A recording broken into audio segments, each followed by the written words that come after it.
Dictation start now.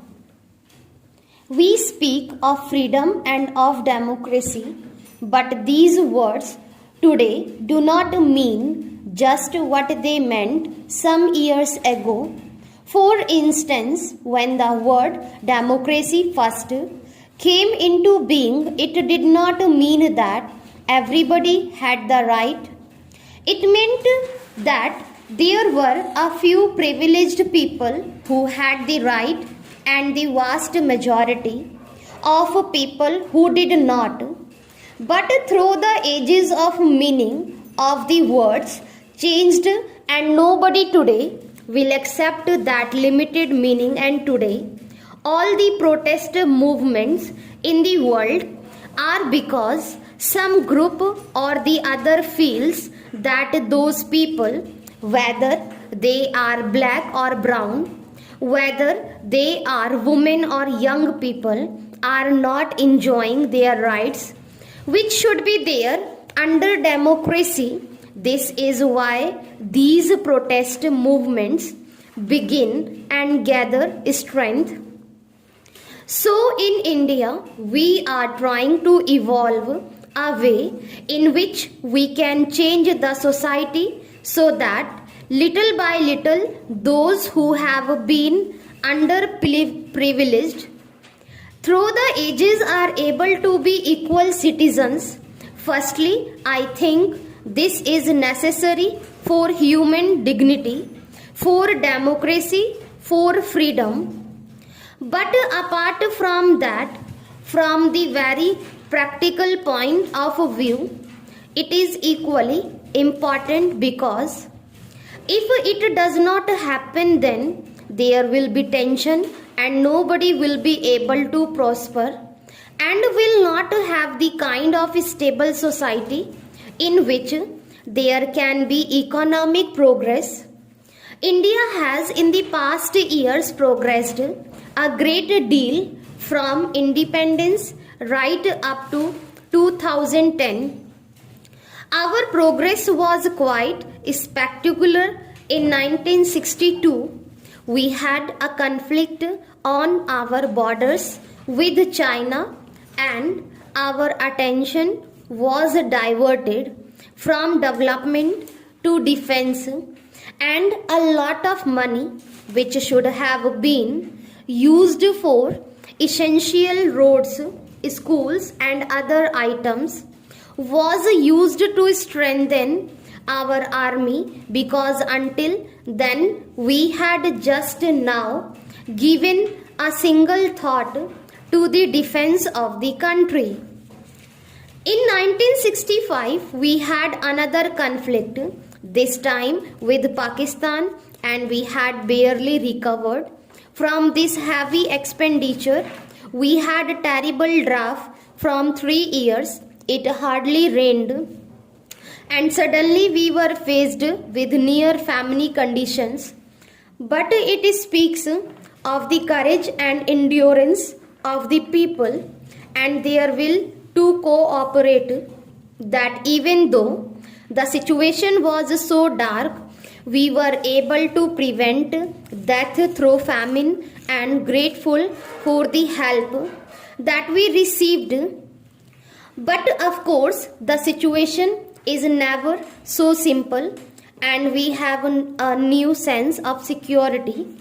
Our agricultural production, as I said, is very good. Formerly, we were paying attention merely to that would eat.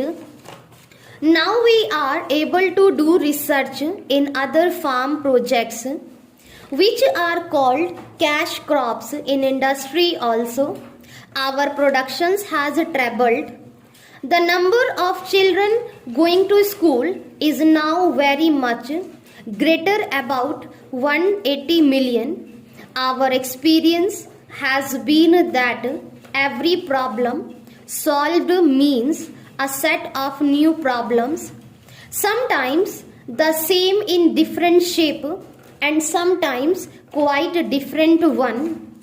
Now because education has expanded and industry has not kept, We have a very serious problem of what we call the educated unemployed young people with a degree and not enough jobs for them.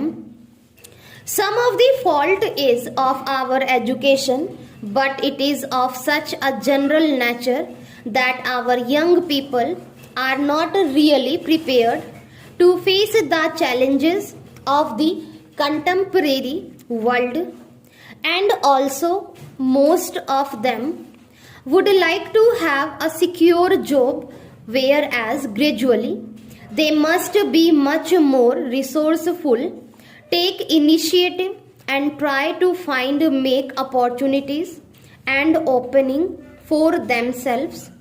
Today we sometimes have many areas where there is a shortage of teachers, of doctors, and even of engineers, and at the same time there are engineers, doctors, and teachers who are employed because many of our young people do not want to go to the villages or to the mountains or to the forest areas. So many conflicting situations have existed, but I have doubt that is a part of the phase of development through which we have to go, and just as we have been able to solve other problems, these problems will also be solved so far as employment is concerned. What we have called to crash programs, that is, we give top priority to certain schemes. They are not going to employ everybody, but even if it makes a small dent in the number of unemployed, we feel something has been achieved. So India is going ahead in every direction.